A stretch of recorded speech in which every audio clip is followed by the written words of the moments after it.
Hey, real quick, make sure you subscribe, like, and follow this podcast anywhere you're listening to it. You can leave us a 5-star review on Spotify and Apple Podcasts. That kind of stuff really helps us out, so we appreciate it there. You can follow us on Instagram at Gear and Beer Podcast. If you like the music that you hear in this episode, there will be links to my music anywhere that you're checking it out in the show notes as well. So until next time, enjoy the podcast, keep jamming, and we'll see you.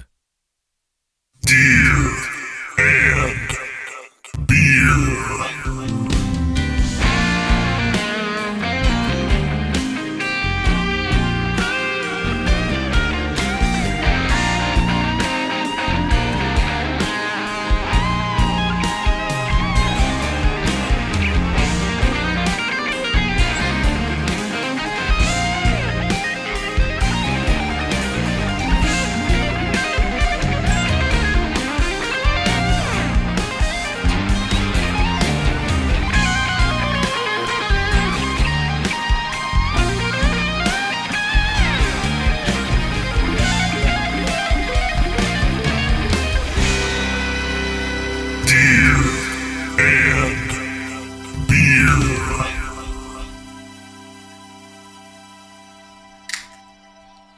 Should have definitely done that into the thing. Anyway, welcome back to Gear and Beer. Finally, our guest today is Mr. Nick Champeau from. Are you from Minneapolis proper? Yeah.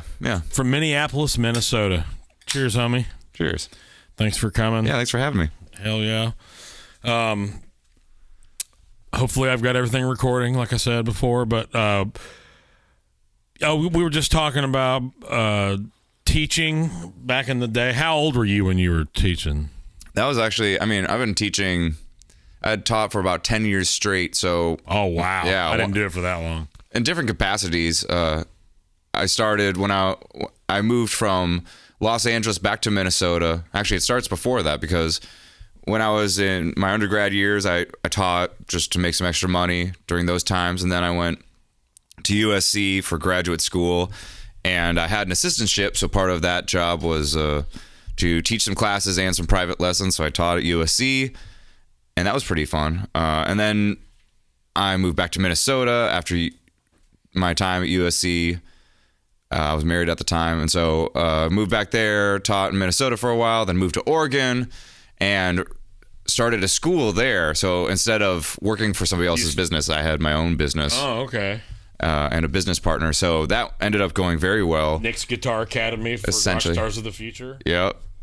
And we worked out of a space that used to be like a auto dealership, and they sectioned it off and had a bunch of different spaces for rent there. And we just kept accumulating more spots in that building over time. And it got to a point where we were teaching like group classes and individual classes. It was pretty serious. It was a lot of work. So that sounds like a lot of work. Yeah, it was fun. Did you find that most of the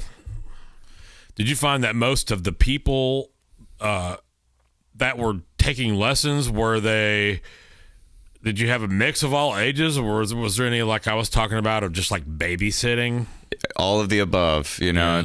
Everything for like old guy that's retired and serious as hell about the Allman Brothers, and then little 7-year-old Johnny who doesn't give a shit, is ready to play video games or literally do anything else.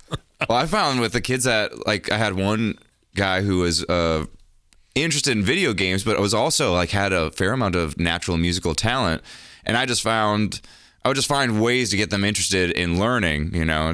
It was kind of a bummer that I had to motivate my students often, but I found that, there's songs in these video games that you love so much, and why don't we learn these songs? And he actually took to that, and it took him pretty far. And those are actually piano lessons. So we went through a bunch of these different songs. He would just show me the song, I'd just transcribe it, and we would just learn it on the spot. And he got pretty. And then once he developed enough facility on his instrument, he actually felt compelled to practice on his own. I could start, feeding him some more, practical kind of music lessons, like sight reading, working through a book with a lot of more theoretical material rather than just learning songs by ear. Did you find that when you were teaching that was also a point in time where you improved the most?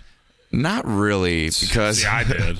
Really, that's good, man. I mean, I got a lot better at teaching, but I think it was because I'd often have people not show up, so I'd just be sitting in my lesson room with nobody there and be like, okay, well, let's start, let's learn an Omnibook solo or what was that song that I just heard that I wanted to, and then like look it up and start figuring it out, because I mean, I'm stuck there. I got a student coming in 30 minutes, but there's nobody here right now. That's true. You get that half-hour practice session when the student doesn't show up, and it's pretty much like you're paid to practice at that point. The dudes that I played with too were such like the other teachers, I should say, that I taught with were like so widely different than both each other and me. Mm-hmm. And they had a lot of influence on like the kinds of things I was learning. Like one of them was one of those two guys started learning what's that Paul Gilbert song? I'm gonna combine titles, but it's like Curse of the Castle Dragon or something like that. Yeah. Or Spanish Castle Magic, or something along those lines. Yeah, just a million something about notes, castles and dragons or magic. But it's just like, a Paul Gilbert line, and by the end of that week, what you could tell when somebody's student didn't show up, because you'd hear somebody else trying to learn that song, because everybody's like, "What is that?" And then so we'd start trying to learn it. So that was fun too. That's all I have about that. Oh yeah. Back to you, Nick. Well, yeah, man. I don't know. I was practicing a lot of like Leo Kottke and Chet Atkins and stuff like that, just to make some music on my own. Just by yourself with one guitar and that's kind of thing. That's a trick I don't really have up my sleeve. But I'm going to start practicing it now. It's good, man. It is good.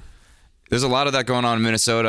I was talking to Jeff Jenkins earlier today, and he was talking about how in East Tennessee or Central Tennessee that it's just kind of part of life that everyone gets together, plays music and that kind of thing. And in Minnesota, it was more like you're going to be in a room by yourself because it's wintertime and no one's driving. So you're just going to have it's like the practice, the waiting for your student where you're in a room. You got nothing to do. So there's a lot more inclination to practice solo guitar repertoire, because you didn't have other guys to play with, so like, well, now I got to be bass and drums and sing and play lead. Oh man, you spend so much time doing that. I had to turn into Charlie Hunter. You do it long enough, dude. I really seriously considered buying one of those guitars at one point in time. Yeah, talk about a serious financial investment. Those things are like what, $8 or $10 grand? Yeah, something crazy, man. Custom built weird instruments. Mm-hmm. If it's worth a crap, because it's like nobody else can build it. There are a limited number of builders, and there's certainly not a lot of floating around out there on Reverb or Facebook Marketplace. Yeah, and the technology is not very simple either, between the fan frets and like two different pickup sets. And one time in Canada, I sat in. I was playing with an artist at a New Year's Eve thing, and there was a house band before us and after us.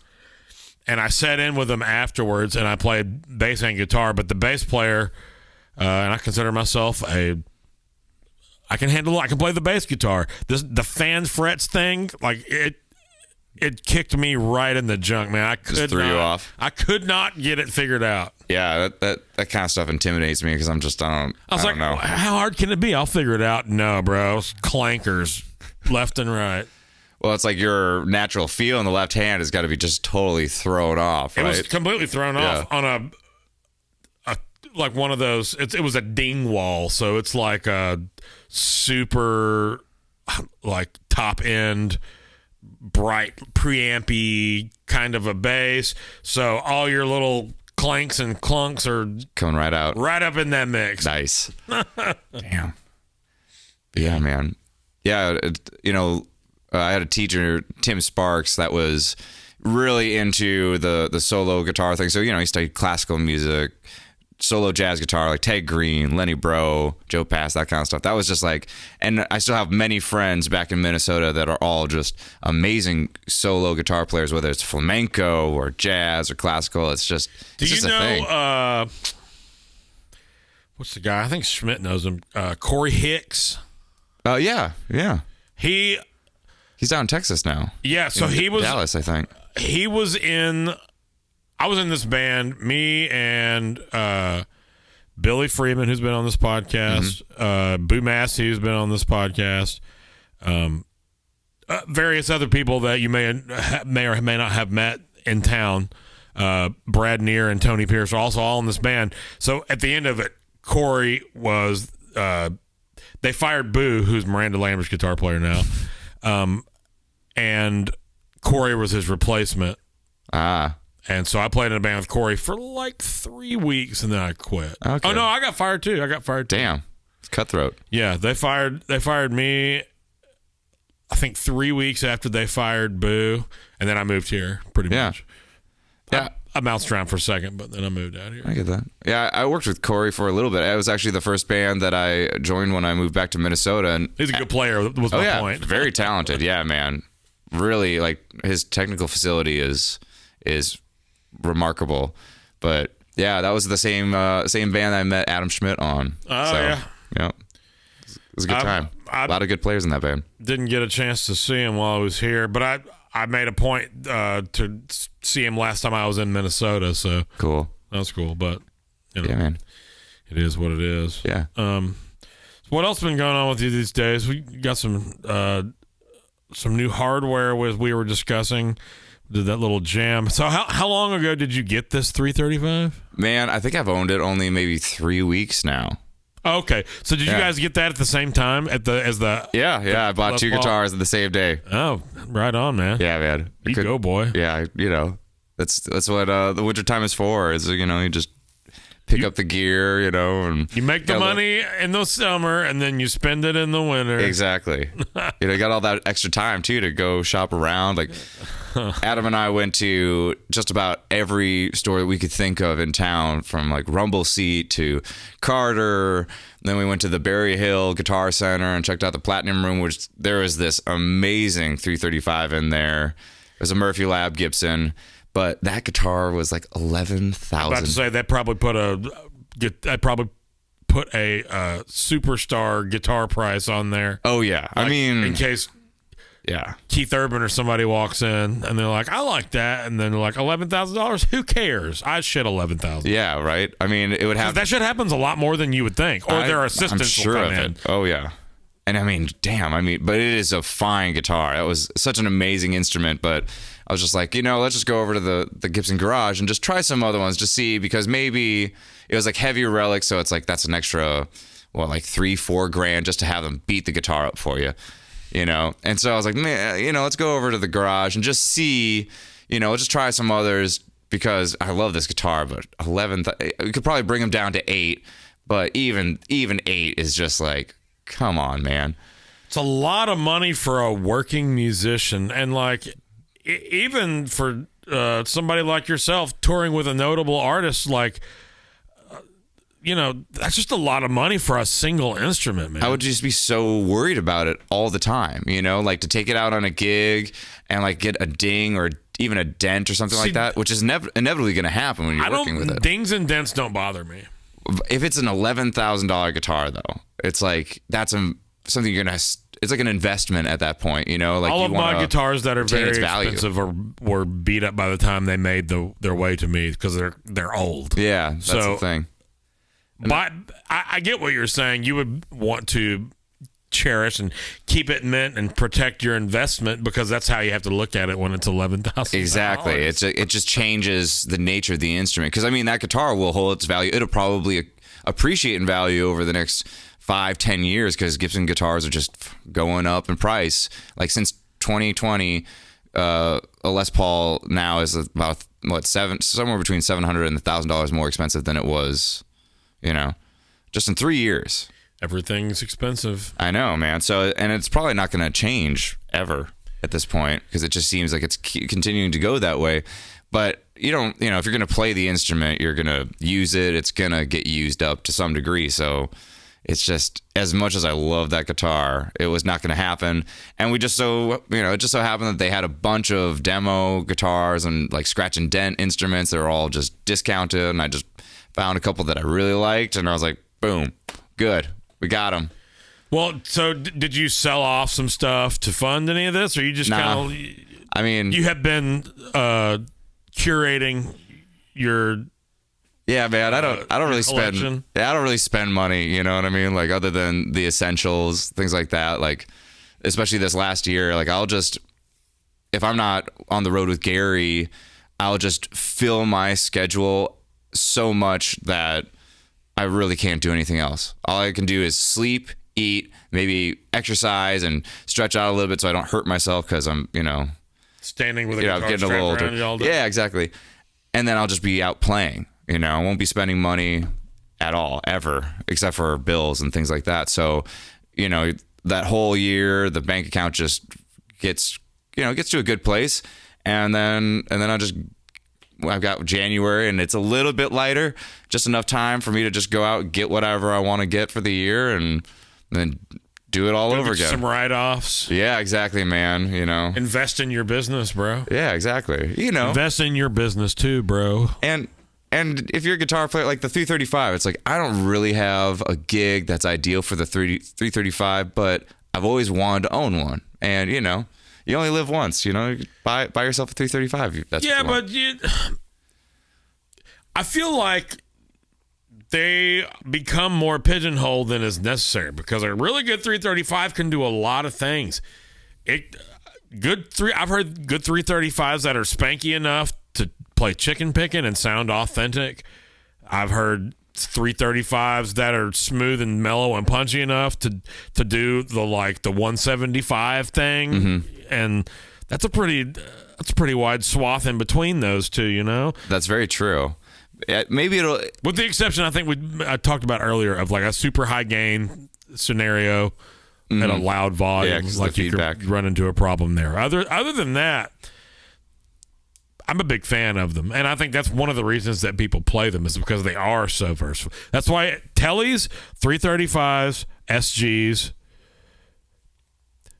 HSS Strats, like those are the guitars that you see across the most kinds of music, I feel like. Oh yeah, definitely. And they don't have that mid-range bump like the Les Paul does, so it's a little bit more, get a little more room to work with. Man, unless you're my Les Paul and you've got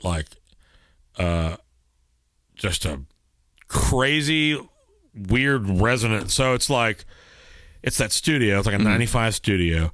I've tried a bunch of different pickups. I got some Burstbucker ones in there now, and they've kind of got the closest, but the bridge remains dark and the neck remains. Really? So let's say the bridge is 6.8 and the neck is 6 on output, and the neck is 5 dB louder. Whoa. And it doesn't matter what set of pickups, that's always true. So I either need to get, and I got it, it's lower, I've done all the things, It's just like some weird. It's just a weird, really resonant, dark spot in the guitar. It doesn't sound great, so I don't, so it's in Texas. You have to go get yourself another one or something, Yeah, with all my gear and beer money. I don't think I've made a single dollar off of this. It's cost me a lot of dollars, but that's okay. You gotta have a passion project, Yeah, man, I need more passion projects that require me to drink beer and hang out with my friends. Yeah, see it. That's a great move. That's where we're at here with this, really. I mean, really. So I think I recently commented on one of your Instagram posts. Wait a minute, how much time we got? Yeah, we can get into this. I'd seen that you've been playing with Gary, but then I saw you playing the banjo, and it's like a real banjo. Oh, hell yeah. Not a ganjo. Have you played banjo for very long? Or just like if you want to do this gig, you need to figure this out kind of a thing? Kind of. So it kind of ties back into the band with Corey Hicks, actually. So I started playing a little bit of banjo when I was in Los Angeles because at USC, one of the classes that we had was more recording based, and they really wanted us to go deep on the amount of depth that we could create within these recordings. So making sure that you knew how to, hire a session drummer, mic and produce drum tracks, and then also add more instrumentation to your arsenal other than just playing a 6-string electric guitar, acoustic guitar. So I was starting to think, I'm in this. Do you play steel too? A little bit. You have steel? I did. I sold it to Adam Schmidt actually for a Carr Vincent amplifier, which I don't regret. Yeah. Great amp. Yeah, you post accolades about that amp recently, if I'm not mistaken. I think so. Yeah, man. It's a great. I'm sorry, I digress. Please continue. But yeah. So I bought myself a cheap banjo. I've been playing classical guitar and fingerstyle guitar for a very long time, so my right hand technique feels pretty good. And so I started just adapting that to the banjo back then. And then once I moved to Minnesota from Los Angeles after school was over and everything, I noticed that, there weren't a lot of gigs for guitar players because in a town like that, when you get a good gig, you just hold on to that thing for dear life. Either you die or you get fired. And one of the two. Other than that, there's not like a lot of mobility. A little positive spin for you there. Yeah, I mean, there's only so many gigs. It's not like Nashville where it's just it's like a current, and Minnesota is a lot more stagnant, like a lake, just everything's just sitting there. Or 1,000 of them. 10,000 at least. 10,000. Yeah, if only. But the land of 10,000 lakes. Yeah, some of them are more like ponds though. They're really small. The land of 1,000 lake dances. Yeah. You're welcome. Yeah, you guys can use that. Yeah, I should save that.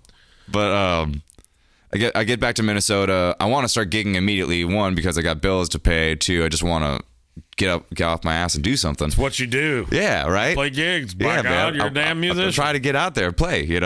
And so I just started marketing myself as an auxiliary player. So I can play keys well enough to do some work. Another thing I can't play. Set up a mandolin, banjo, acoustic and electric, all for auxiliary work. So I had a decent arsenal. I wasn't playing any lap steel or pedal steel at that point, and so I want a lap steel so bad, dude. It's cool. Worth it. You can get one of those Asher lap steels they're pretty inexpensive. Dude, you know what's inexpensive and wails but looks just as dumb as imaginable? It's a PEAVEY Power Glide. Oh, I know what you're talking about. They look like a prop from Back to the Future, too. Say they look extreme, like 80s extreme, you know what I mean? Like, whoa. But they sound really great. There's a steel player in Texas whose name is... ironically, David Koresh. Yeah. And I heard him playing one of those things one time, and it was so ripping, dude. It sounded amazing. I mean, a lap steel is all you need is like a solid piece of wood and some strings on it and a good pickup, and you're ready to go. Have you ever seen any of those Jim Lil videos? You know Jim Lil? Oh, yeah. Mm-hmm. Where he's talking about what makes the tone of a guitar. Yes, and he like goes deep and he ends up just like connecting like a pickup and a bridge. The Notecaster. Yep. Like there's literally nothing there. Attached to a workbench and a table, basically. Pretty interesting. I remember seeing that. It's so funny though because it's just like it's not true. It can't be. Right. Because the wood is still resonant enough, and you hear so many like anecdotes about like there's like the Eddie Van Halen one where he took an Explorer and chopped off a big chunk of the, that, I don't know how to describe it, that kind of that swoop. Yeah, he cut off part of the boat anchor part. Yeah, to make it look more of an X shape, but it just completely ruined the tone of the instrument. You just wanted to put some metal chains in there to make it look cool, but it ended up, in his mind, or in his opinion, destroyed the tone of the instrument. So I feel like the man would know. So he's okay. Yeah, right. Well, he was. Yeah, he was. Rest in peace. R.I.P. Yeah, but yeah, man.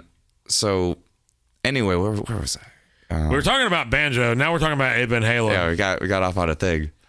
But yeah, so I started playing banjo all the way back. That was 2012 when I started playing just in that first little country band with Adam and Corey. It was a band called the Chris Brooks Band. And then that doing that just led to more work. So I jumped from that gig to another gig, and I played auxiliary for those guys. And then they fired their guitar player and made me their guitar player. And then they put me back on auxiliary later, and it was kicking ass and taking gigs. Yeah, man. Well, I mean, the other guy was causing problems for himself, but it happens a lot. Yeah, but it just kept going. So then I moved to Oregon for a while. I picked up a dobro and started doing that because I just felt like it, and that just a cool added instrument too. Yeah, man. Like, you play a lot of dobro on that gig too. With Gary, a little bit, yeah, just enough. So that was the thing. So fast forward to now it's you like guys doing like a lot of Rascal tunes, or is it all Rascal? Predominantly Rascal Flatts songs right now. Yes. So Gary's starting to add some of his own material. You know, he released a single. He has a gospel EP, but he has intentions of growing this solo career, which just means that there's going to be more music coming out. And so this first single has a ton of Travis Toy just playing dobro all over it. And when Jim first reached out to me, that was kind of what he was really looking for. He's like, I need a guy who can play electric and acoustic guitar well, and then also has banjo and dobro capabilities. And so all this weird random stuff that had happened earlier in my career, just picking stuff up just to work a little bit faster, really all came together when Jim reached out for to ask me about this gig. So it was funny too, because I hadn't touched any of these instruments since I moved from Oregon to Nashville, because it was all just guitar playing, either downtown or doing a little session work or working with Drew Parker. You know, there was nothing banjo or dobro going on that whole time. So when Jim reached out to me, I had to just sit down with the banjo again and just shed it for as many hours as I possibly could before kind of meeting up to do a little audition. That's a very particular trick. Yeah, that fifth string. You have a propensity to move back and forth across the United States. Well, the story is that I was married at that time, and the woman I was married to is a really sweet, wonderful person, a really good person, but her family, they were sheep ranchers out in Northern California, Northern Nevada, and so while this girl was kind of trying to figure out what she wanted, I was somewhat compliant in all of this, because I felt confident that like wherever we ended up, I'd figure it out to be all right. And she didn't feel that way about herself. She needed to find this place, which ended up actually being back with her family, on the sheep ranch. So, and that's where I kind of drew the line. I was like, it's so remote, out there in Lovelock, Nevada, actually about an hour outside of Lovelock, Nevada, if you know where that is. No. Nope. It's way outside of Reno. Reno is the closest city. So it's just like, I couldn't really see myself doing that the rest of my life. And when she and I got married, it became an ultimatum.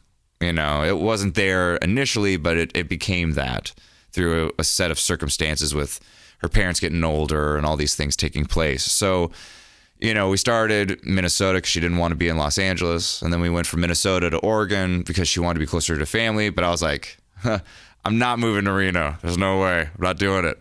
I've never been there, and I hope to say that for the rest of my life. Yeah, it's a little weird, because just think of it this way. I want to see it, but yeah, you should see it. The Tahoe is over there. Reno, to visit and just hang out there for a little bit, not a bad place. Like if you go, just like any place else. Yeah, exactly. But it's a weird town. Like there's a lot of transients that are moving west towards California or just the West Coast in general, because that's what transients do. They move that direction. Yeah. But they do go, wow. They do go that direction. Yeah, but sure. they all go through Reno. So you get a lot of strange passer through kind of folk in Reno. It's you hear that, everybody? You can find strange in Reno. If you're you're going to find some real strange. Deer and beer. Yeah, so that's what you're doing. Electric, acoustic, banjo, dobro. Yep. No mando or keys. No. Andy Wood plays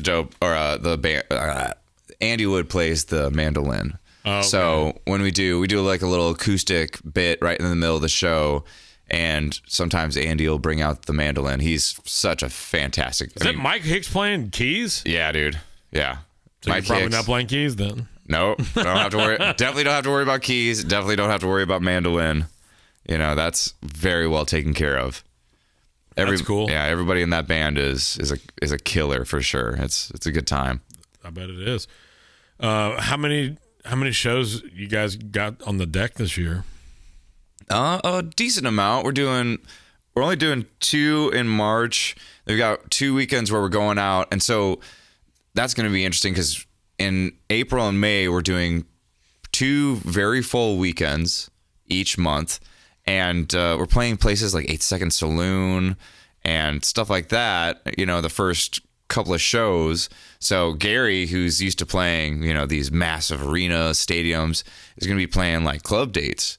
I mean, Gary seems like he's in this frame of mind where like he's just down to play and is having fun with it and that kind of thing. But it's still going to be wild working with this guy who is, in one of the most successful country acts of all time, playing club dates. It's like, man, what an opportunity. Literally named The Voice. Yeah, So, but then at the end of May, we're going to do a run in Southern California, and then we're going to play a show at the Troubadour, and they're going to film it. It's going to be a cool time. So, oh yeah, that's badass. Yeah, man. Yeah, I'm looking forward to all of it. What amp? Are you have an amp on the road, or is it a direct thing? We're using amps, so that's the really nice thing too. I don't really like going direct unless I have to. I haven't had to learn how to use Kempers too much or anything like that because I never had a gig that required it. Sure. And I'm always concerned that these profilers, they're changing, they're getting better all the time. Buying one these Gibson guitars, it's like the 335 is going to hold its value. It's always going to be relevant in my mind. Whereas I think the Kemper in 10 or 15 years, are people even going to be using Kempers anymore? Probably not. Somebody will have figured out something that's smaller, better, with the same processing capability, exactly, and IR capability and modeling capabilities, and probably a much more usable interface. Because when I start messing with it, and I've never owned one or spent any real time, but I'm immediately just like, give me something with like 3 knobs, bro. Yeah.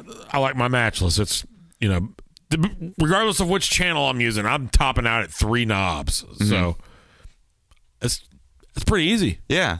Even a dumbass like me can find something that they like with 3 knobs. Oh, yeah. Or maybe you can't, and then, I'm going to get rid of this. I'm going to find something else. Yeah, with less knobs, Pro Reverb, 3 knobs. Yeah. I'm still using the Carr Vincent because it's just a great, clean platform amp. So you have that out there? Oh, yeah. Okay. That's the amp that I bring out with Gary. It's just perfect. I can switch between 30, and if I need it to be quiet for whatever reason, which hasn't been an issue yet, I can switch it down to 7 watts. There's a way to bypass the equalizer if I want, so I could just cut that out completely, and it's just a great sounding amp. Cool. We might be using aux boxes just to make the mic situation a little bit more what's the word I'm looking for? It's just like isolated. Not even isolated, but just instead of having to mic the amps and having to adjust the tone each time, it's just the aux box. It's just so consistent. You know? The settings are the variables in the room of the IR never changes, whereas miking it with the same mic in a different backstage from night to night can affect how it sounds. Yeah, that way every time we get on stage and put our ears in, it just sounds the same way every time. It's just real consistent. It's just so easy. I know some acts at that level, or they at least used to before Kempers and Ableton rigs were a thing, had ISO boxes that the amps lived in. It's a big ass road case, but it is. Stage volume hasn't been much of an issue yet, so nobody has said anything about stage volume at all. Every now and then something might come up, but it's really just a non-issue in that. The aux box, I feel like, is, and I'm not UA guy, but it's the best compromise because you still get all the character and the feel of the front end of an amp, but you actually kind of have more options of very they're very nicely isolated cabs. So for whatever reason, if you wanted to, I think that there might be a foot switch so that you can change cabinets. You can have a bunch of cabinets. Yeah. But I pretty much just pair an amp with a cabinet. Mm-hmm. and go. The only thing that sucks about it is that they should make a stereo version. Oh, that would be very cool. That you can send 2 amps into, and have 2 in, 4 out, as opposed to 1 and 2. You know? Yeah. Right now, you'd have to have two of them, yeah. and that's a hefty investment. That's like a quarter of a Gibson, man. That's true.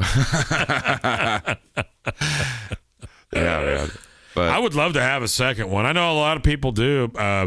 Brett Papa and Corey Congilio, I'm pretty sure both those guys run stereo auxes, and Boo does that live with Miranda. Oh, I'm sure. And the guitars sound amazing. I was telling you, I saw that show twice in Vegas. yeah. I was out there playing. With 2 different acts, I happened to be there 2 weekends in a row. And so I just, the first time I stayed an extra day and went and saw the show on a Sunday night, and it was freaking just awesome. And then the next weekend, I flew in on a Friday night for a Saturday afternoon or an early Saturday morning sound check, and got there in time to make the show again. So I saw it twice in 8 days. Nice. It sounded amazing, man. It sounded amazing. I would expect nothing less. That band is murdering. They don't use a single track, and nothing is missing. That's awesome. Nothing is missing. Yeah. I mean, she also has 2 guitar players who switch back and forth between electric and acoustic guitar. She has a steel player who plays utility. He also plays mandolin and dobro and something else. Bass player. They're not doing anything with upright, but he can play upright. Yeah. And obviously Gwen shaking the tambo, singing amazing backups. Almost everybody in the band sings. And Danny playing keys. It's a full outfit. Yeah. It's all the things, all the layers, all the textures you can move. The song can move, and I feel like that's why this is a hot take, but. Or maybe it's not. I hope you're going to say what I think you're going to say. People run a guitar player, a bass player, a drummer out there with an artist, and they're like, this don't sound like the record. It's like, well, hey, dummy, there's 4 other instruments there. So back in the day, they hired musicians, and the musicians went out there and played those parts. And Suits, for whatever reason, I'm sounding like such a dad or like a hippie dad or something. Damn the man. But it's just like at levels where they don't have to do stuff like that. And I'm gonna have to preface this with some praise. Like, I've seen Hardy a couple times, playing with different artists and different whatever. It's two guitar players, a drummer, and him. Yeah, no bass. Yep, that's and right. They own, dude. That dude owns a crowd like I've not seen a lot of people do. Like, he's got those people on a string, bro. It's pretty amazing. And it sounds really good out front because nowadays you can individually mix the tracks so you can at least get a natural sound out front. But that's kind of a shitty box to be in, because the beauty of bands performing artists' songs on the road for years at a time with all the different instruments is it's still your performance of the song and you're performing it like the record, but it still takes on the character of all those people performing all those parts, so it just has a different vibe to it. Mm-hmm. It doesn't sound so sterile, Yeah, I just feel alive, like track heavy stuff it sounds good. Like, I get it out front, all the people, none of whom care about what I'm saying, it sounds fine, but I think people it ain't notice. right. It ain't right.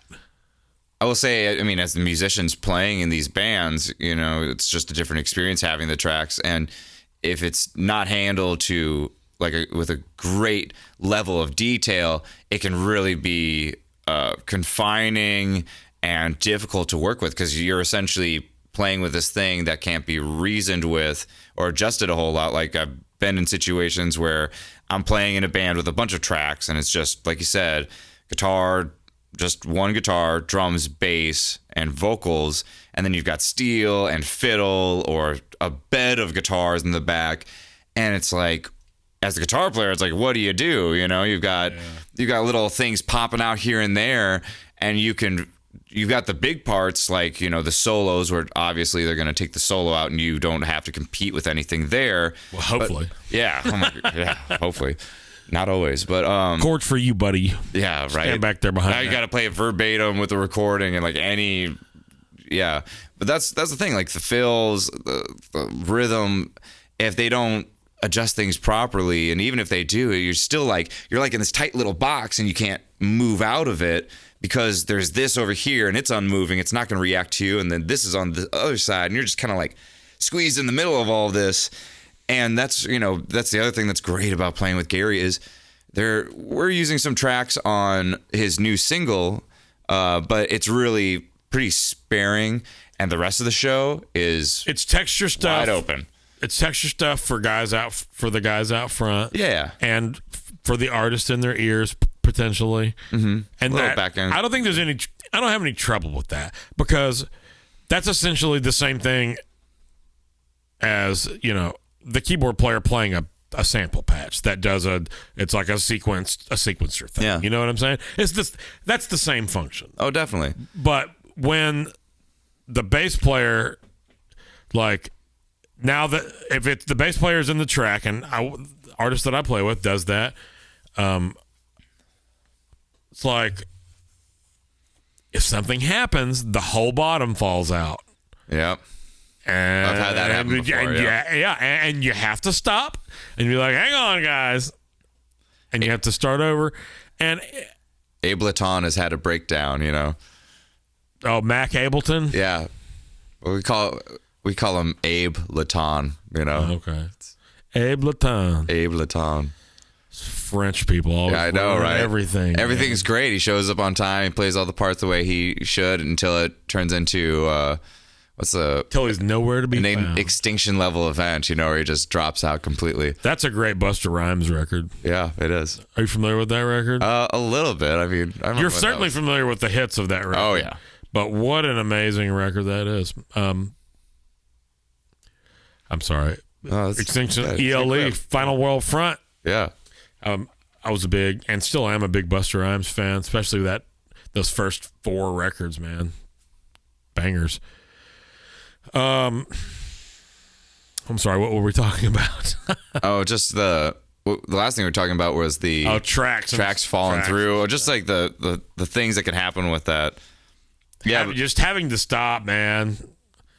It's like, yeah, it's fine. Or just figure it out in the middle of the song while the tracks are not lining up with the live performance. So you've got like the tambourines going on over here in a different time, and then you've got the drummer like freaking out trying to hit the right pad and pull things together, and everyone's just holding it together out front, pretending like nothing's happening, even though it's like this is obviously not the way it's supposed to sound.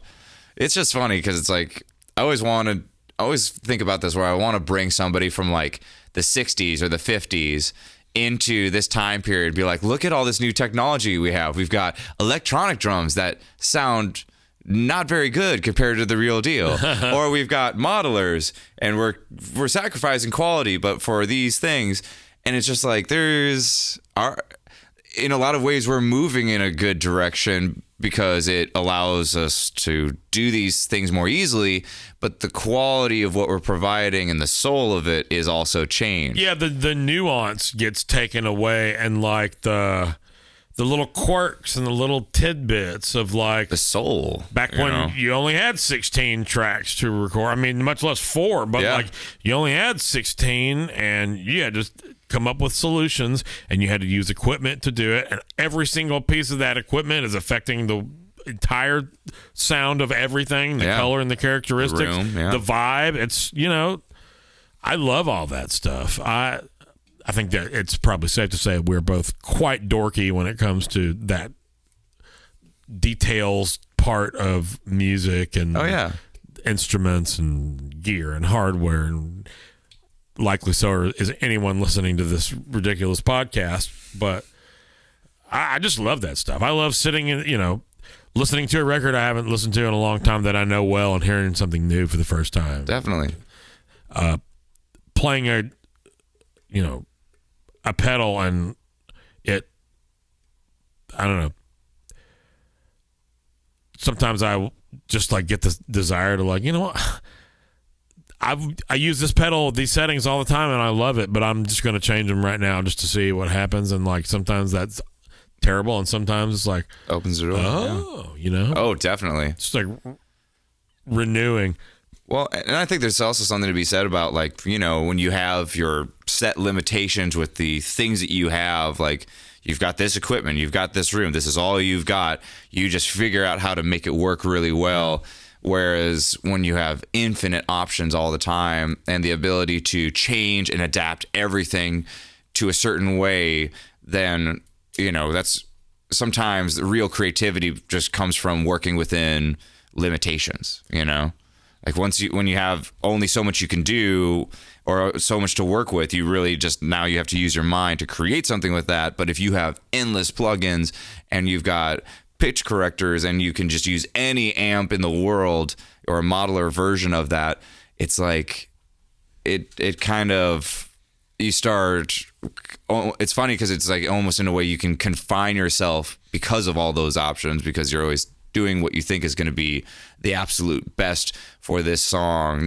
Or you're trying to find something that you already know and can represent in a hardware analog kind of way, right? Yeah.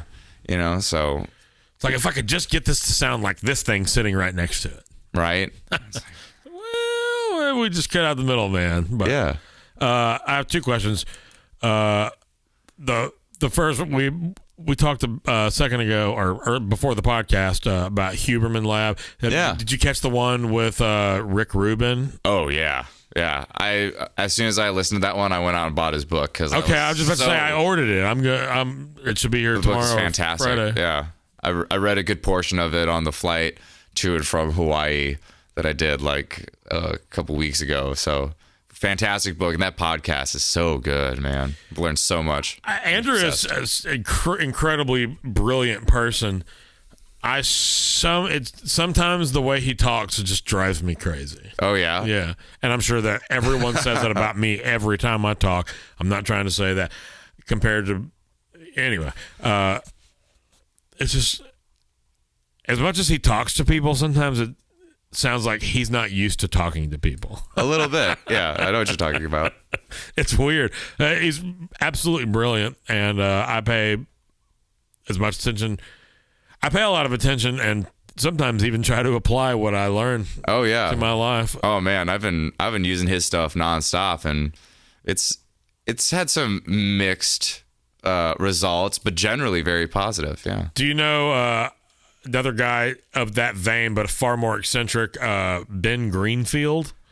I think I've heard him on the Huberman podcast, but I haven't. He's a brilliant dude too, but he has flown the coop a little bit. Really? Yeah, he's really fallen in a weird, eccentric way, but almost kind of douchey. Oh. What exactly is his angle? What is his? He's a biohacker, but he's got a PhD in nutrition, a PhD in. He's got 3 PhDs in maybe biology and nutrition, and it's he knows all kinds of shit. Mm-hmm. But he's that he was shooting infrared lights at his balls and doing sound treatment to his balls. Yeah. Just trying all kinds of crazy stuff. Trying to supercharge his testosterone levels. He's looking into grounding, and he's, he was the guy that I've heard Huberman talk about it recently, but he's the first person I heard talking about getting sunlight all into your eyes when you wake up in the morning to set your circadian rhythm and stuff like that. And that's not really ever something that's been a problem for me. Well, I guess that's not true because I can't go to sleep early, even when I wake up early. Oh, really? I can if I'm exhausted. Yeah. But if if I were to just try to go lay down at 10 o'clock and go to sleep, Just wouldn't happen. Let's say I got up at 8 o'clock in the morning. It would happen, but I would lay there for an hour and a half before it would happen. Okay. But if I go lay down at 12:30, I'll be asleep in 14 seconds. Okay. I see what you mean. It's weird. Yeah. I think it's a genetic thing too, man, because my father and his father's, my father and his my dad and my grandpa. I made that way too complicated.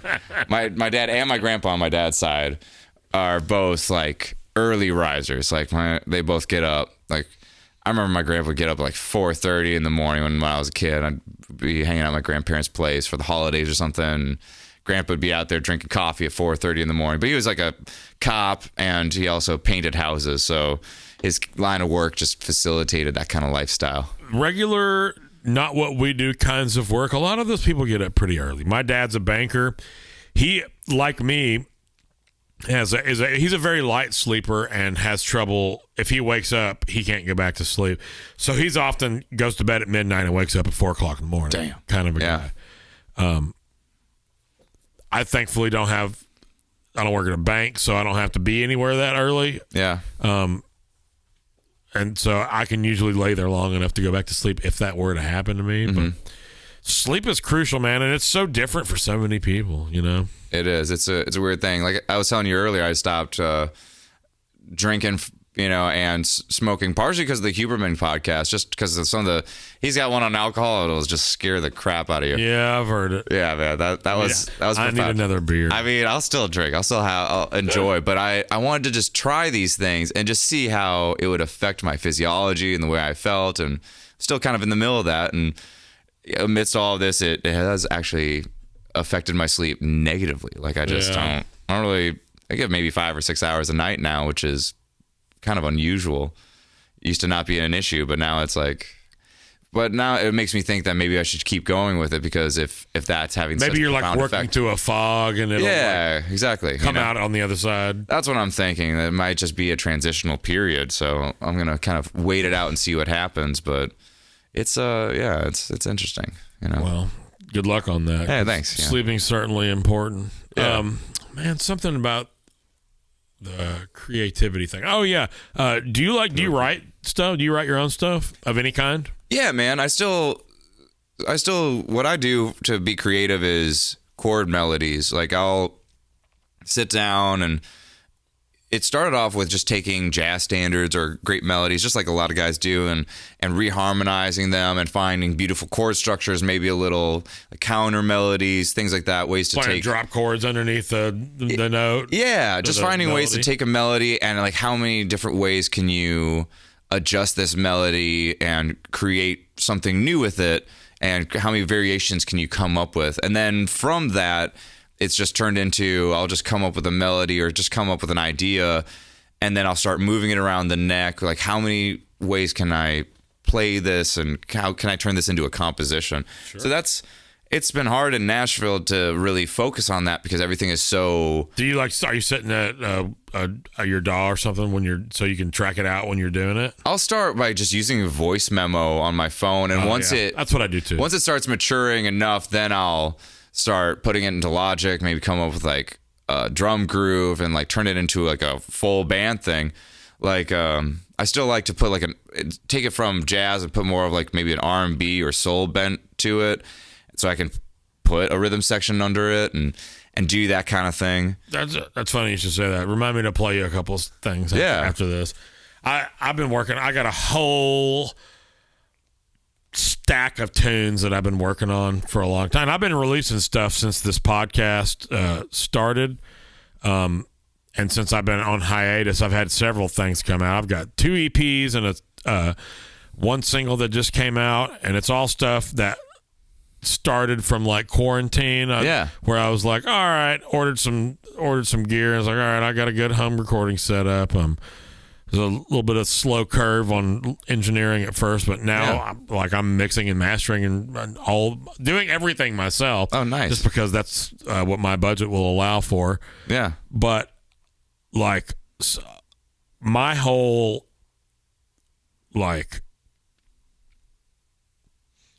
the whole Dallas sound in the improvised, like what people would call jazz, what musicians in Dallas are like, I'm going to go to this jazz jam. Yeah. Chances are when you showed up, it's not straight ahead. It's giant steps with a backbeat or whatever. It's like, it's the hip hop. It's like a mix of church and hip hop and like the D'Angelo side of things. Yeah, man, I love that. Taking the harmonies from jazz and then like just mixing it with more contemporary like rhythms and things. It's for the brain with the changes and stuff. It's for the heart with the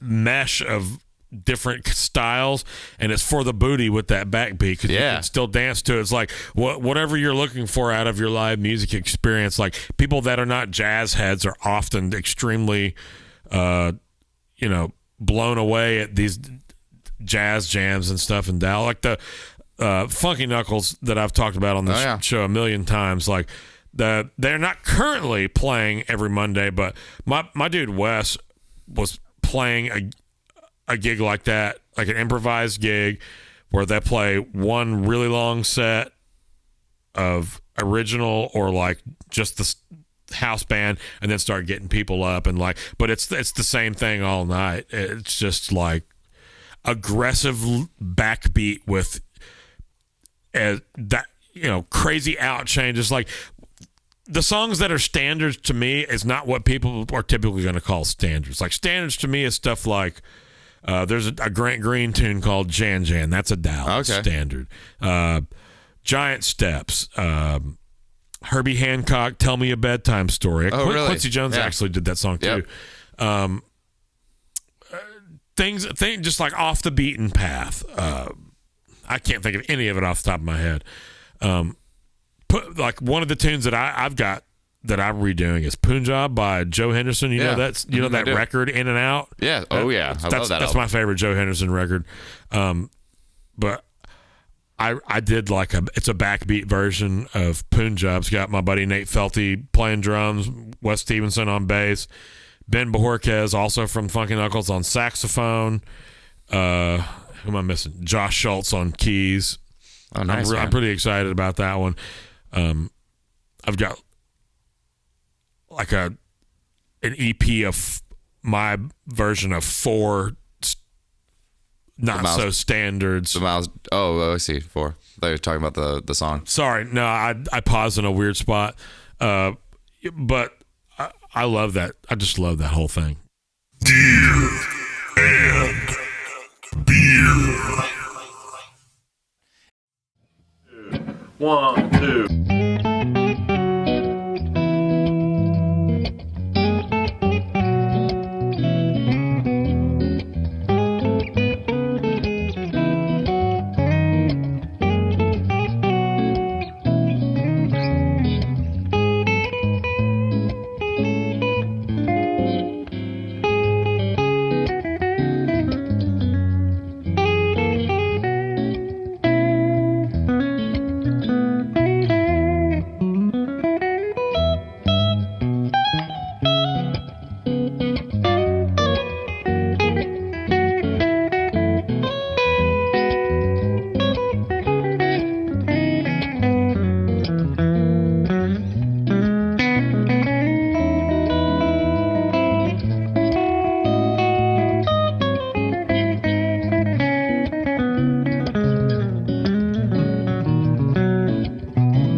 and also my electric board all in one unit. Oh, okay. It's gonna be quite the undertaking, and it's probably gonna cost as much as a Gibson guitar. Well, yeah, for sure. If you get that, get a PT Pro, man, you can get all that junk on there. Really? Oh yeah. Well, I was just thinking, I mean, it's a big ass board, but either that or like several other ones. I was thinking about doing like the exact tone thing, or maybe I've got a friend who does something similar where you can like do the double decker, or you just like I don't really need to touch any of the DIs. I'm just gonna put them under the riser. Yeah, put them under the riser, and then put the electric stuff right on top and call it a day. That's actually, I mean, I have this small board.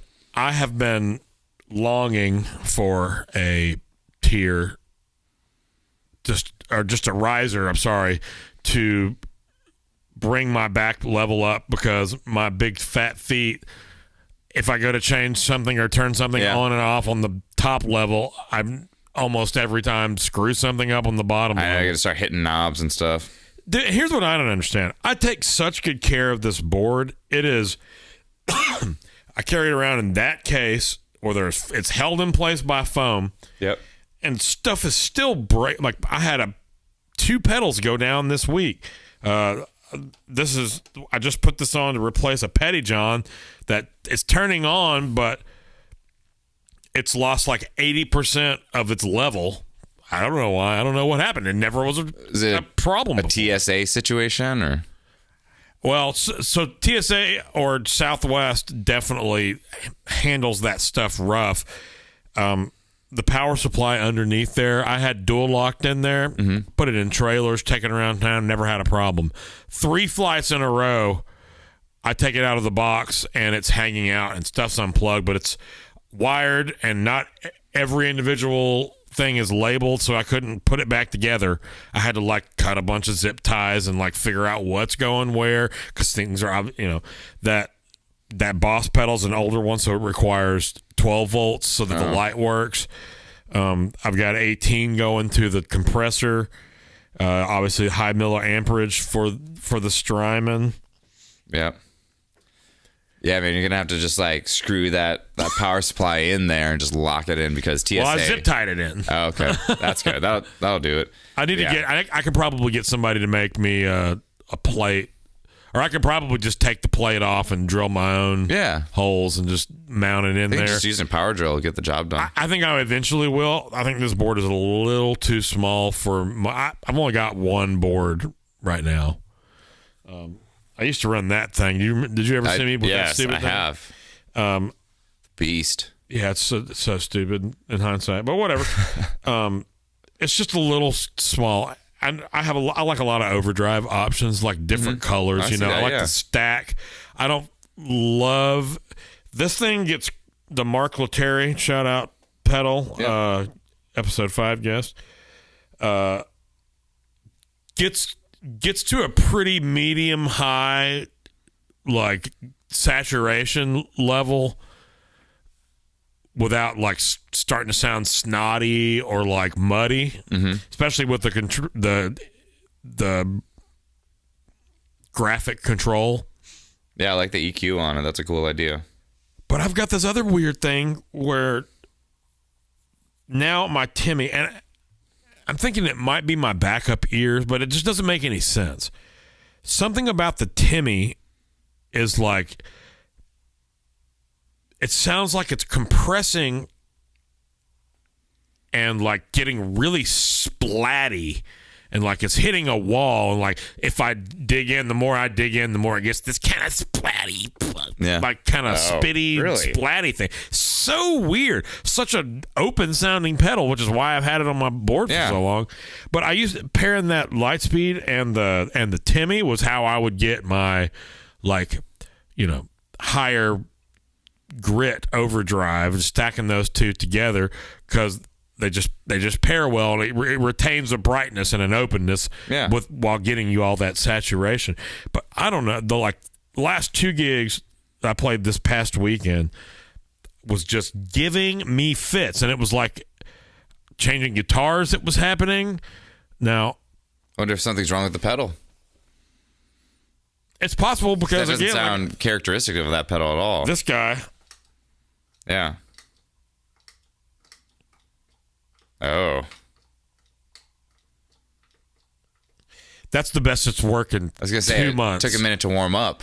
Well, it's usually the opposite. It's Yeah. usually 1 out of 10 it stays on. Damn. Unless you. Oh. Man, I thought my board was janky. Well, this is not even janky. Just like it is janky, but it looks good. shouldn't be because I put a lot of work into it. And it's like, I mean, the pedal is just like my board has just been through so many gigs, flown with it so many times. It's just like everything. I'm amazed at all those. I just deox the crap out of everything on a regular basis. Although my Cali 76 definitely, that's the only one that bit the dust. And unfortunately, it's the most expensive pedal that was on that board too. was it a big body? No. okay. But still, it's still, Just the I miss that thing. Yeah. classic deluxe, Yeah, I need to. classic It's compact. still, it's still sitting in the graveyard. I've got a Keeley, one of their newer compressors on there, and it's okay. It gets the job done. I like that it's got the blend knob now. That makes it a lot more usable, but it's still, compared to the Cali 76, it's just not This really is the same. more compression than I need, but I like the color. Yeah, they're all great pedals. I need to get the other one, the regular compact Yep. deluxe. Yeah, 'Cause I just need the one stage. As much as I love Lowell George, I almost wore my Lowell George t-shirt. Yeah, I have enough. The way I run my amps, I don't need the sustain from the 2 stages of 1176. yeah, Smashing the dog shit out of everything. And it sounded great for him, yeah. but he was playing like what, supers or something, and I don't even remember. I don't know. And or maybe he's plugging right into the board. I can't remember. Okay. I'll see if I can figure that out, and I'll put a link in the whatever. Do you actively listen to music anymore? Yeah, I mean, I've still been doing it just to still learn, and like the reason I bought the Brent Mason Telly that I brought with me today was because I wanted a guitar with a B bender, and also I wanted one of those hot rail pickups. And just looking around, kind of doing some planning, I was like, I can buy the Brent Mason Telecaster off of Fender, with the artist deal for about the same price as I could if I just bought a new Telecaster. Pick up that guitar. Yeah. So it's got a bender on it? Yeah, dude, it's got a Glazer that. bender on it. One of the new ones. So, I mean, the Glazer bender by itself, I think to get it installed in a guitar is like $500-$600. And then the hot rail pickup and all the pickup configurations. It's a sweet sounding guitar too. I've been playing it downtown quite a bit. Just sounds great. Nice matte seafoam. Oh yeah, man. That what we're calling that, seafoam? I think or so. like I think they call ocean mist. it primer gray is what they called it. I was like, wow, what a sexy name, primer gray. I love it. Though It looks green to me. I guess it is gray. yeah, it's a straight up gray. It's a gray guitar. But I mean, with the Glazer bender and the hot rails, and it just feels great. It's got the all the purists want the maple cap, and it's got that. It's like they did it. They made it happen. I Pretty think cool. Yeah, and it just sounds great. But I've been listening. I've been going back and listening to a bunch of Marty Stewart and like going through all of that stuff and just really enjoying that because I'm listening to it to get ideas for the B bender, do some transcribing, but then at the same time just revisiting albums that just I haven't really dug into before, and Yeah. Like what? Like the one I'm really listening to is Pick an album of the week. I'm going to link it in the bio. Sessions from Studio B is the album that I've really been digging into lately. And that album, I'm pulling it up. Who? What? Ghost Train. Studio B sessions, Marty Stewart. Oh, okay. There's a bunch of great stuff on here. There's like cool instrumental songs. There's a bunch of ballads where you can really hear the influence of Johnny Cash on Marty Stewart's writing. It's like just such a cool Because they were neighbors. Huh? I said, do you think that was because they're neighbors? Well, Marty Stewart used to be Johnny Cash's guitar player back in the 70s. Really? Yeah. I didn't even know that. Yeah, man. Yeah. Marty Stewart, I mean, if you look at he did a podcast with Chris Shiflett. And Walking the Floor. Yeah, man. And it's a great episode. He pretty much goes through his whole career. He talks about, you know, all the collections, the warehouses full of country music memorabilia that he owns and what he's going to or intends to do with it. And, you know, all of his outfits, all the, you know, just everything about that man is very interesting. But that's a great album because it's also got some killer playing by Kenny Vaughan on it, too. Oh, of course. You got two just beastly guitar players just going back and forth. Cousin Kenny. Yeah. Or whatever. You know what isn't that his handle? Cousin Kenny or something? Yeah, and the Superlit. No, that's Marty. That's Marty. Yeah. Fabulous Superlatives. I'm trying to remember what. Yeah, what's Kenny's band's name? I'm trying to remember. It's not the Slow Beats. That's Kip Moore. The Slow Hearts. No, it is the Slow Beats. I don't know. Yeah, Kenny Vaughan, the Slow Beats. Yeah, I didn't know that. Yeah, man. That is a 12 South Tap Room band or whatever. Something like that. I know. I don't know if he's still playing at D's. I saw that he was playing at Central Barbecue over by where I live, over in Hillsboro Village area. I was like, was it Central over there? Yeah, dude. Yeah. Is Central good? I've never been. There's one right by me, and I've never been there. The ones in Memphis are great. Okay, good to know. I might have to. And I didn't realize they had music either, let alone Kenny Vaughan level music. So that's interesting. I know, right? Hillsboro Village. Hillsboro Village is like one of those places where, like, at first glance, you're like, man, what a worthless part of town. You know, like you got all these like college bars and restaurants that you would never want to go to because the food's terrible and it's overpriced. But then they got Brown's Diner.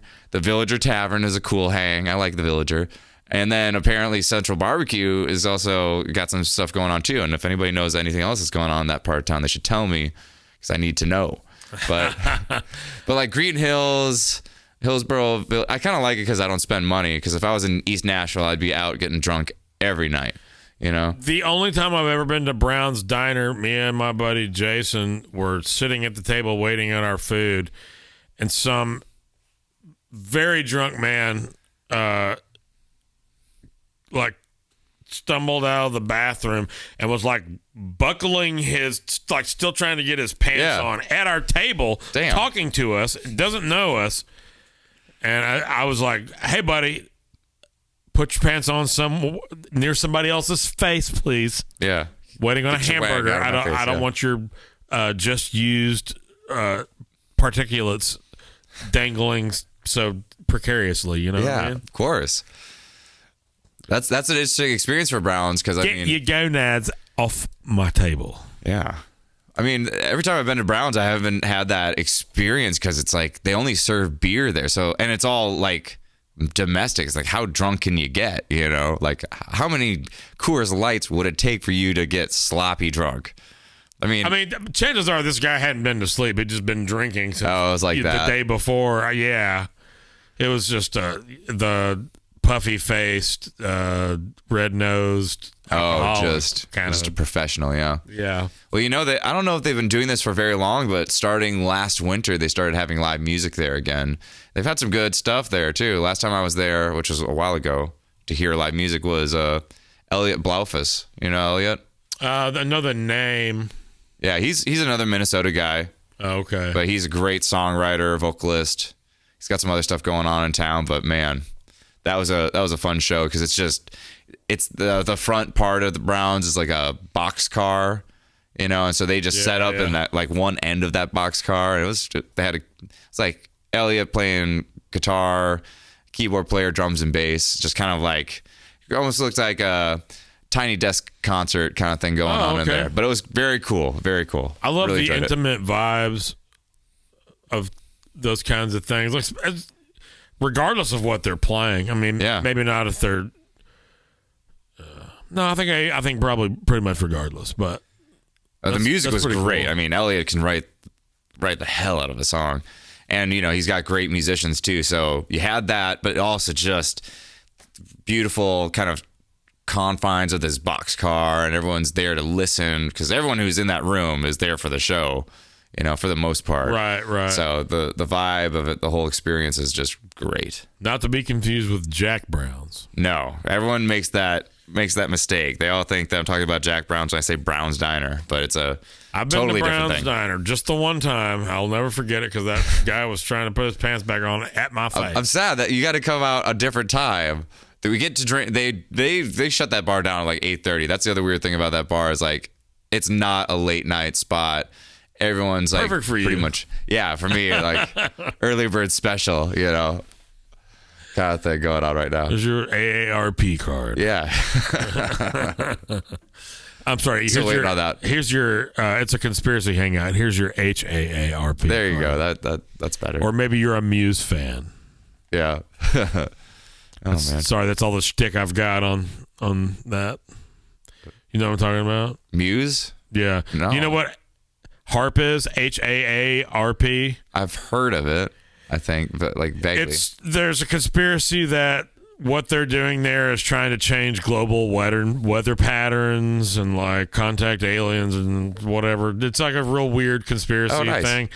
But it's also the name of a Muse record, probably about the same stuff. Oh, okay. Well, that makes sense. A rock band would write about that kind of thing. Yeah.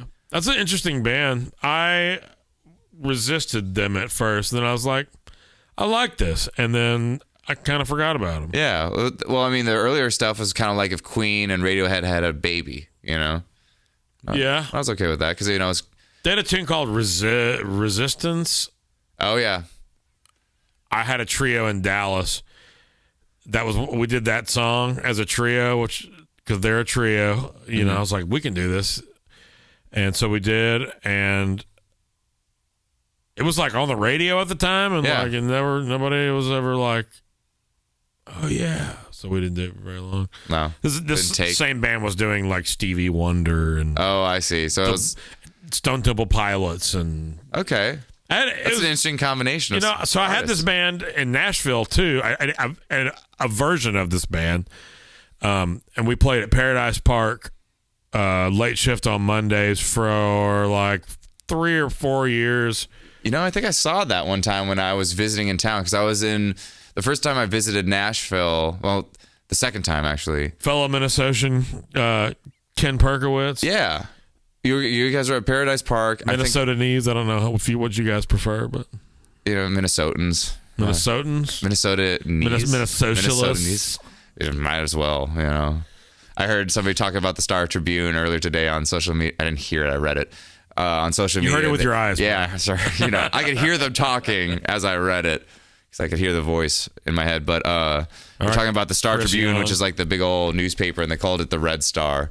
You know, which is appropriate. Cold winter, comrade. Yeah, it's kind of like that. Hey, let's take a quick pause. I need to get my phone. I'm going to ask you some fun questions. We'll get you out of here. Sure. Okay. Sounds good. Deer and beer. Okay, Nick. So I've been asking people these questions since somebody suggested to me it would be funny, and it is funny. And you know, all right, I'm here for it. Excuse me. And just because I'm asking you to pick doesn't mean that I'm asking you to cast shade upon any of the things you don't pick. Okay. These are a bunch of either ors, and I'm not implying that you like this one, then you must hate the other one. So fuck you. Sure. Or But I mean, you like gotta pick sometimes. All right. So we're going to start with Metallica or Megadeth. Metallica. You know, I mean, I understand like. You're welcome to elaborate. I would say the guitar solos in Megadeth are better. They are way better. But Metallica's just got the anthemic compositions, man. Like I would argue that they both have anthemic compositions. I'm a big fan of I love both. But I mean, there's something also I think is just like growing up. I did listen to Megadeth and like appreciate their music more, but I felt like Metallica has just got like more of an impact. You know, like the first time you hear I don't think there's any arguing that. Yeah. You know, like Master of Puppets and like all of Ride the Lightning is amazing. And then even the albums that are more commercially successful but maybe not as good are just still, there's something about them, like the Black Album and dude, I even like Fuel is like a cool album. Load. I thought Load. Load and Reload. Load is cool, and Reload is cool. Yeah. They kind of lost me after that. But Yeah, I don't listen to any of the stuff that happened after that, like Saint Anger or whatever. Yeah, but like Saint Anger makes me Saint Angry. I heard that snare tone on that first single. I was like, I'm out. Like, We're good. We're putting a period on like this. who produced this? Les Claypool from the 90s? Yeah, no shit. My next question is Miles or Coltrane? Ooh. The Impossible Conundrum. If I had to like listen to one of them for the rest of my life, I would definitely choose. Fuck. Yeah, I you don't definitely want to think about it. Here's the deal. I don't want you to think about it. I want you to choose. If I could like take Miles Davis and then just take a Love Supreme. You can't. Fuck me. All right. You have to pick, and you have to pick now. To hell with your deliberation. I'm gonna take Miles Davis. You're welcome to take Miles Davis. Matheny or Schofield? Schofield, definitely Schofield, without question. I mean, I love Pat Metheny, but Schofield is just something about him. They're not even the same at all. They're just jazz guitar players. So I'm pitting them against each other in that duel to the death. Yeah, right. I would love to see that. Sorry, Pat Metheny. It's been a good run. Yeah. You're dying. No. I would say that because I mean, Van Hagar or David Lee Roth? Oh, definitely David Lee Roth.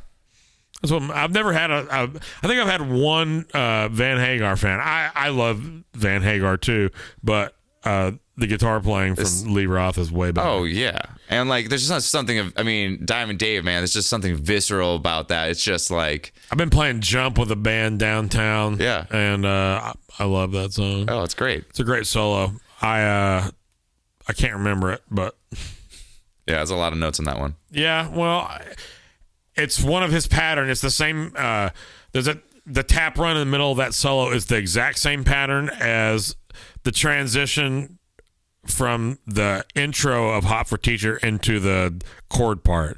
Good to know. It's the same pattern. That's good because it's going to take a long time to learn that sucker. You should get as much mileage out of it as you possibly can, you know? Yeah, it's just so it's like... But doesn't it change as you go down? Hammer, pull, tap, pull, off, hammer. No, I'm sorry. It's tap, pull, off. It's the same. Yeah. Mm-hmm. So anyway, I'll learn it on YouTube. Yeah, it's a super easy pattern. I can show you in a second. Yngwie or James Burton? That's the stupidest question. I mean, James Burton. That's the only right answer.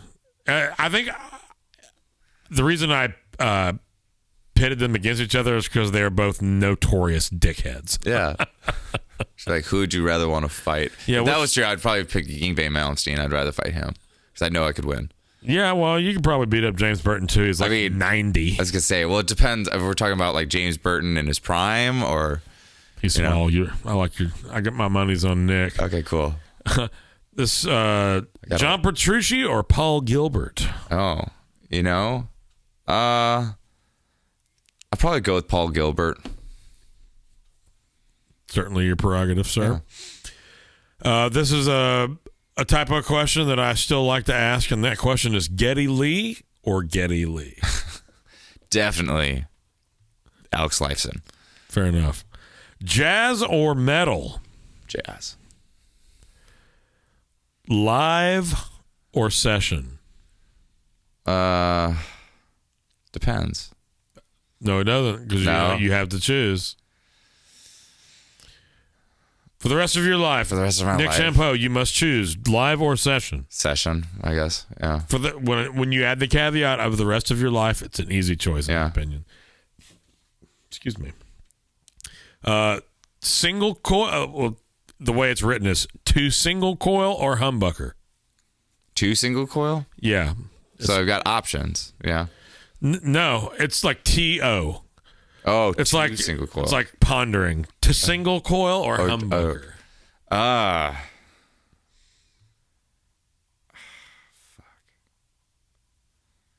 Single coil. I think it's probably. I could go. I can see it going either way. Yeah, it could go either way, but I mean, it just depends. What do you find yourself playing the most? Do you? See, for me, it would be a choice of what can I do the most with, because I'm into so many different kinds of things. I think I could give up metal if I had to, which I think if you had does anyone use single coils and like when you're getting real heavy, real saturated? I've seen dudes with single coil telly stuff. Really? I mean, not so much in the modern metal. Okay, but like, what are you talking about then? 80s and 90s. I can't remember who I saw. I saw somebody playing. Now, maybe, come to think of it, maybe it was a deluxe. Maybe it was 2 humbucker telly. Because you just don't see that. You really don't. I think that's because that would be the thing, right? That's because everybody's playing these days anyway. 7 and 8 strings. Yeah, and like just a humbucker is just beefier, like. Yeah, it certainly does a thing. Mm-hmm. I would like to have all the beef. Like a heavy gain geared 7 or 8 string, probably just 7. Well, some of this like cinematic sync music that I've been recording calls for that kind of a sound. Oh, okay. And I'm over here trying to get it with a freaking lipstick Dano Berry. Oh, I see. And not exactly the same. But I have found that if I layer in, especially on chord stuff, I can layer in another guitar just playing like 6th and 5th string, like the top, like if the voicing were on one string set lower, you know what I mean? Oh, I see what you mean. So, like, if I'm playing 5-1 of a B chord, you know what I'm saying? And that, like, adds a lot of that punch and body to it. Okay. But I would like to get something just to be able to provide that. So it's like one of the sounds that I can't really do. Mm-hmm. I don't get a lot of, I don't need it a lot. But you need some new technology, man. Yeah. Technology. Let's see here. Oh yeah. Are you a volume pedal or knob guy? I don't have one on my board right now, but I've been messing with the volume pedal a little bit. It's great to have, man. I'm more of a volume pedal guy, I would say. So, my next question would be, so that must mean that you operate your amp at a clean environment where you're not using your volume to clean up gain at all, and you're using it like truly pedal platform. Yes, definitely. I do that a lot. Although I've noticed that once I started getting more into, like, this last 2 years have really been more of me exploring humbucking style guitars rather than single coils, and I feel like riding the volume knob on a guitar with humbuckers is like a whole different thing. Like that cleanup is just different. Like, because most well, you can change the values of the caps and the resistors in there so that all your guitars act the same. I see. That's the way I have my guitar, with the exception of my dad's 63 Strat, which I have not modded yet. Yeah. Just because I'm scared to do anything to it. I totally understand. Yeah. Every other one of my guitars is set up with a specific value set treble bleed, so that it works like it doesn't affect the tone to roll the volume down. Okay. Whereas almost every stock guitar, if you roll, as soon as you start rolling the volume down, then your whole thing. Yeah, you get that muffled sound. And it becomes unusable because it disappears in a mix, whether that's a live on stage mix or an in-ear mix. Yeah. It just disappears. You have to have some kind of compensation to have a usable volume. Now, I don't know if dudes that were doing that kind of stuff, like Stevie Ray back in the day, had those kind of mods done to their guitars, or if it was just a way that the gear was interacting with each other. Yeah. Because I've never been able to find that kind of usability from just a stock volume knob. Yeah. Tone knob is one thing, but that's if I can roll my volume down, bring the volume down literally, but also clean up gain. Like one of my favorite sounds is turning on the light speed and backing off the volume and darkening it up just a little bit. It's a pretty bright pedal, but it's really open sounding, and it gives you a cool breakup in all the right spots to sound just, real class A. Yeah. And I can't do that with my Strat. Can't do it. Okay. I might have to try that out, man. It's definitely worth looking into. If for no other reason than it gives you accessibility more like to my brain and to my thinking, it gives you more tonal options at your fingertips on the instrument. Okay. Yeah, because I've noticed that with the humbucking guitars, like I'll dial up something that's pretty hairy and back off the volume a little bit, and I've got something that's real smooth. Yeah. It's just glorious. It's something to do with the bleed circuit, and it's a specific capacitor and resistor, and I don't know.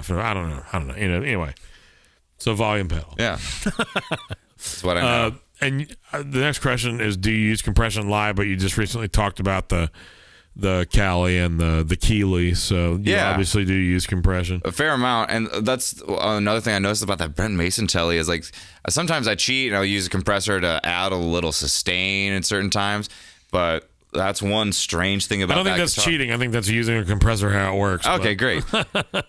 But I try to use it as little as possible is what I'm saying. And then I just noticed, like, even today with the Brent Mason telly, I just turned the compressor off because I'm like, I freaking don't need it. Wow, it's like, because I felt like Telecasters especially, it's just, compressor is a very necessary tool, depending on what your applications are. Or depending on what you're going into, because I never needed it with my matchless, with the Class A thing. Yeah. But with the Pro and with the Fender style, the woolly coats, and it's a very useful pedal, which is why I now have it on my board. Oh yeah. Because I never had a compressor on my board for longer than a couple of gigs until the last year. Oh really? Yeah. And I've been doing this for a while because I'm old as fuck. This is a bass question: jazz or precision? Precision. You're in Nashville. You're trying not to get fired. I get it. I'm just kidding. Do you know who John Paul Jones is? Yeah, of course I do. Okay. You'd be surprised that people don't know who that is. Jesus. What kind of world are we living in? I don't know, but he is one of the most underappreciated musicians of all time, in my opinion. Yeah. I mean, when people talk about Led Zeppelin, he's the last one they talk about. I guess that's true because every time. Well, I think people undervalue the accompanist or the guy who knows how to work within a group without like being in the spotlight. Like being in the spotlight usually garners you a lot of attention and accolades, and that's what people are always focusing on. But it's like you can't have that without guys like John Paul Jones. There's also that, there's Led Zeppelin, but then there's also like, do you ever listen to that album, Them Crooked Vultures? It's got Dave Grohl and Josh Homme from Queens of the Stone Age. Yeah. Great album. Really lots of cool tones. 20 years ago or something? 15 years ago? I think it came out, it was about 10 years ago because I remember I was in Los Angeles when it came out, so it was like somewhere 2010, 2011, 2000, one of those two. I forgot to start my timer. I'm sorry. Okay. I was just looking at the time. Okay. Like great album, like just tones for days, a bunch of cool songs. I think John Paul Jones actually sings on it too. Really? Yeah. Like not the main singer, but like, he gets some mic time. It's a great album. It's just those freaking Zeppelin bass lines are just the nastiest. I mean, like everything, that whole and his like it's the truly keyboard parts. counterpoint. It's a part. It's not. He's not functioning like bass in an ensemble. He's playing the bass guitar independently of the other instrumentation in a way that is cohesive. Yeah. That's what strong melodic ideas too. Like I felt like his melodies were like the strongest. Like was it John Entwistle was like really busy, cool bass lines, but I felt like John Paul Jones Squire. Yeah. His was more, there were like more memorable melodic ideas. Like I could hum. The two that come to mind are what is and what should not be. That's classic bass line. But the when the levee breaks, oh, that one's good too. When it's doing that flat six, da-na, like he's playing, his parts are changing independent of what the other chords are doing. Oh yeah, and like I don't know, it's just something. Or like it doesn't sound like he's doing something weird, but if you go to learn it, which I have had to do in the last couple of years, it don't make no damn sense, and I love it. It's like like the 90s is all. Hell yeah, it's like no rules kind of situation. Exactly. Yeah. The hell with the rules. You got a favorite pedal? Not really. I mean, I guess it depends on the situation, you know. Let's say the situation is you get one pedal. Which one do you pick? Just one pedal. Yeah, you should get one. Depends on the gig, you know. Like, do you get one for the rest of your career? One for the rest of your career. It doesn't. I don't know. I could use any amp or anything like that. Let's say amp and guitar are. It doesn't matter, but you have to pick one pedal. God. Whether it's Prince calling or Kurt Elling or Slayer. Jeez. Well, I mean, with I'm just saying you're gonna have to use it. Whoever's calling. I know. Well, that's the thing is like with amps, you could get overdrive, so you could figure something out from that standpoint. So I don't feel like I think there's a right answer to this question. By the way, really, I've never said that before, but I think that there's a right answer. I know. I'm trying to think.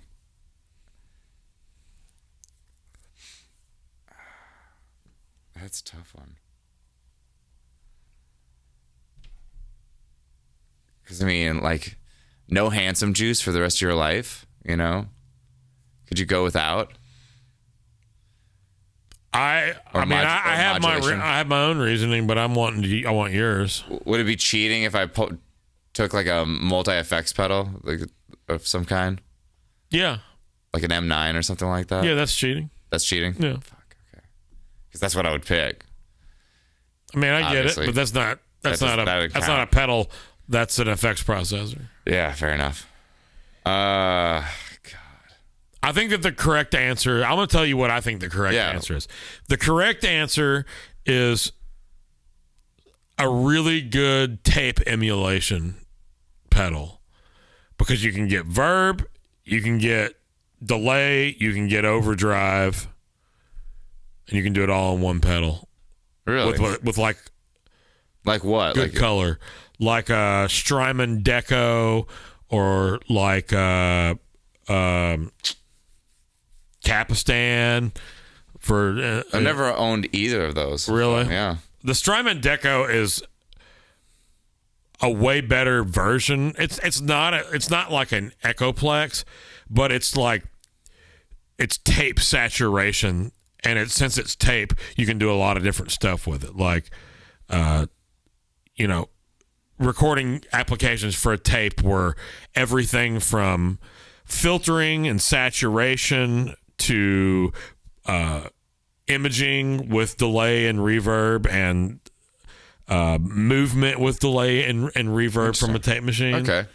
So I think that's the best emulation of a tape machine pedal, I think, is the way to go. I might have to just go out and buy myself a Deco pedal and just see what happens. The Deco is crazy. It's a real weird pedal. Really? But it's cool. It's very cool. Yeah. Definitely you really need to one you have to come to understand. Yeah, get down with it for a while and get to know her. Yeah. Like, I know everything that the Capistan does. I don't use a lot of it. Like, I don't need a lot of the different manipulations of the tape age and number of edits, and I don't need to add reverb on the delays or any of that stuff. I don't need it to be louder or softer when I turn the pedal on. Yeah. But for the most part, I just use that a couple of different ways. I like in a recording, I'm talking live. In a recording scenario, that's different. You're looking for a certain sound, whatever. You start darkening things up. But live, I just kind of set it and forget it. Okay. But anyway, what's your favorite thing about being a musician? Or starting to run low on time over here. Sorry.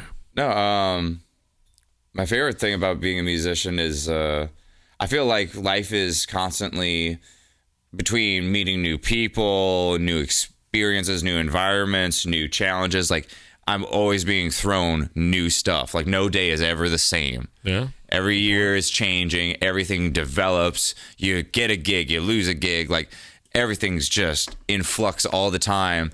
And I think for a lot of people that can be stressful. And it is definitely stressful at times. But at the same time, I think it keeps you sharp and like excited about what is going to happen. And I don't know, maybe that's not the same for everybody, but my experience is like life is always just developing. The career is always changing. Even back in the day before I moved to Nashville, it's just like there's just always projects and new things to do. It's like, man, you can jump around in genres, and there's just a never ending supply of new experiences and challenges. You can essentially reinvent yourself at any time and it be just as relevant as you were before after you've already like figured.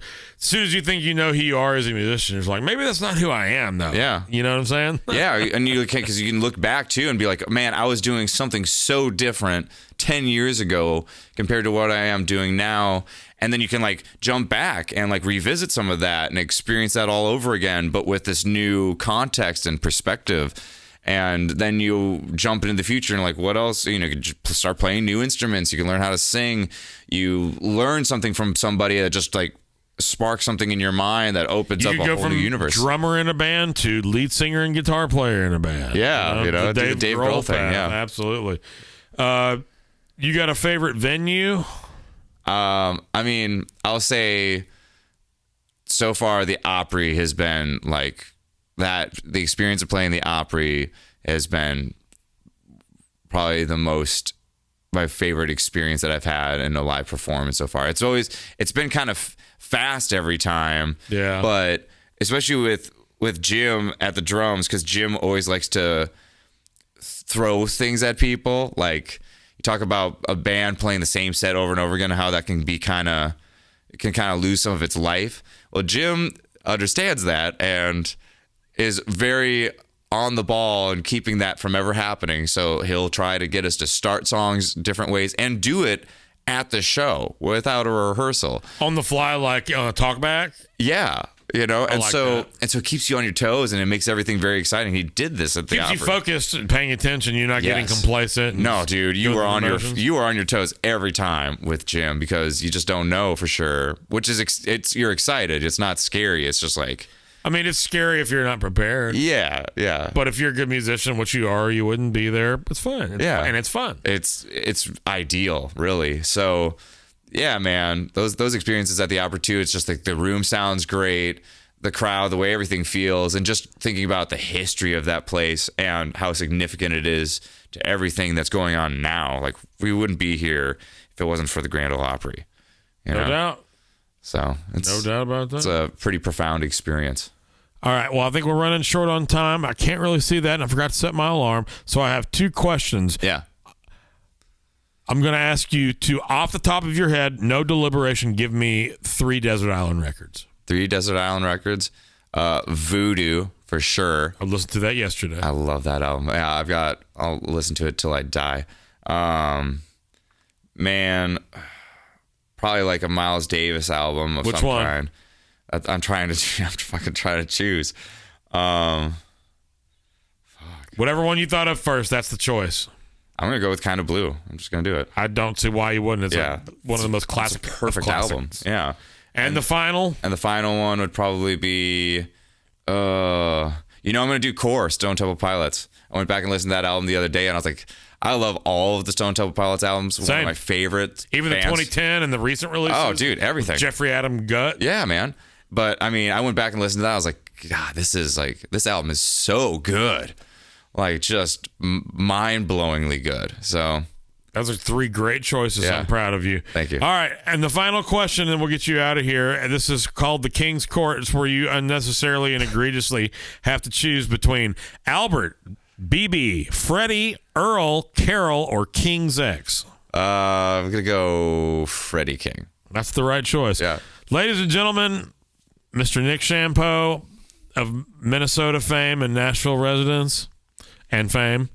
Nick, thanks for coming, man. Pleasure as always. We'll have to hang out more frequently. Definitely, man. Thanks for having me. Hell yeah. I'll link anything that he tells me that he wants you guys to hear about, and anything that I said I would link. I will try to remember to put all that in the show notes. And till next time, buy a t-shirt, tell your friend.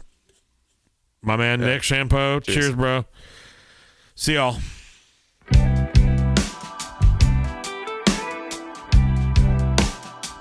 Hey, thanks for listening to the Gear and Beer podcast. We would ask that you please be sure to tell your friends about the podcast. And if you haven't already, subscribe and follow our Instagram and YouTube channels, as well as liking and commenting on our posts. Are there guests you want to see on the podcast? Topics you want us to talk about, or pieces of gear? Let us know. All these kinds of things feed the algorithms in a positive way and help us gain more traction, whereby enabling us to continue to bring you ever-improving content and guests. Thanks again, Gearheads. We truly appreciate your support, and we'll see you back here soon for another episode of